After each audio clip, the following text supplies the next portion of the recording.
గోంగూర mutton ఎలా చేసుకోవాలో చూద్దాం. ముందుగా 1/2 కిలో మటన్, అలాగే గోంగూర, పచ్చిమిరపకాయలు, ఎర్రగడ్డలు, టమాటాలు సన్నగా కట్ చేసి పెట్టుకోవాలి. స్టవ్ వెలిగించి కుక్కర్ పెట్టి తగినంత నూనె పోసి మసాలాలు కూడా వేసి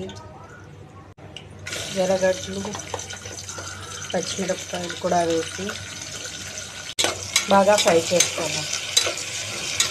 ఉడుకుతున్నప్పుడే తగినంత ఉప్పు కూడా వేయాలి. టమాటాలు కూడా వేసి మంచిగా ఫ్రై చేసుకోవాలి. కొంచెం పసుపు, టీ స్పూన్ అల్లం వెల్లుల్లి పేస్ట్ మంచిగా ఫ్రై చేసుకోవాలి.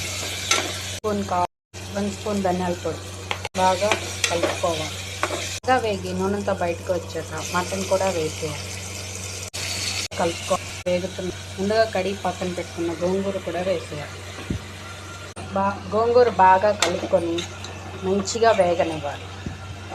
గోంగూర బాగా ఉడికిపోయినాక ఒక పెద్ద గ్లాస్ నీళ్ళు పోసేయాలి. 1.5 గ్లాస్ నీళ్ళు పోసి బాగా కలుపుకోవాలి.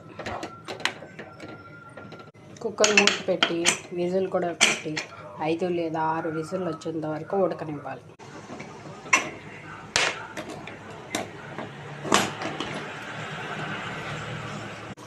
తీసి చూశాక మటన్ బాగా ఉడికిపోయి ఉంటుంది. లాస్ట్లో కొత్తిమీర చల్లుకొని బాగా కలుపుకొని సర్వింగ్ బౌల్లోకి తీసుకుంటే